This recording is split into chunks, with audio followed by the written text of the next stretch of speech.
పళ్ళకి సోమవారం ఉంటుంది అంట. ఒక శివమాల వేస్తుంది ఒక ఆయన పట్టుకుంటే నేను వెళ్ళి అనుకోబోతున్నా అన్నాడు. ఏంటో నేను అన్నాను, ఏమో నీకు బుద్ధిందా, శివమాల వేసుకుంటే వాళ్ళ దగ్గరికి వస్తున్నావు మా వాళ్ళ దగ్గరికి అంటున్నాడేమో అనుకుని వెనక్కి వెళ్ళిపోయా.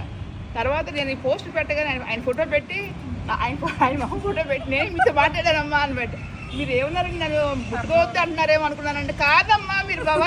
నిన్న రాజమండ్రిలో మహాకాళేశ్వర టెంపుల్ ఉందమ్మా, అక్కడికి వెళ్ళాను. అది ఉజ్జయిని మహాకాళేశ్వరుడికి ఎలా చేస్తారో అదేవిధంగా శ్మశాన వాటికలో గుడి, ఆ గుడి నిండుకు వెళ్ళి అక్కడికి తీసుకొస్తారంట.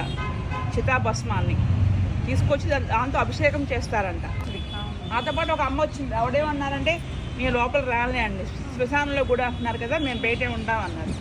అంటే ఆవిడ ఉద్దేశం ఏంటంటే శ్మశానం అంటే తక్కువని, మనం చస్తే అక్కడికే వెళ్తాం. శవవాటిక బూడిద శివుడి మీద వేసినంత మాత్రం అపచారం లేదు.